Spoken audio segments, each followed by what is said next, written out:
po ang advantage ng tornilyo sa pako. Yan. Mas maganda kung nakatornilyo siya kasi pagka binaklas mo, makukuha mo pa rin ang buo. Yan. Pero kung pako, yan, malimit kasi pag pako ginagamit dito, karamihan pako ginagamit yan. Maganda naman yung matibay.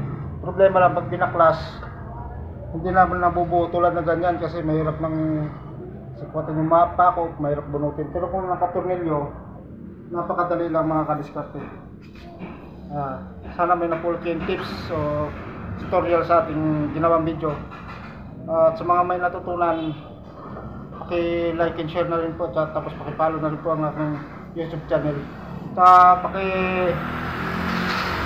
na rin yung FB page ko, Bernie Darolyo. Montilla. Maraming salamat po. Next time.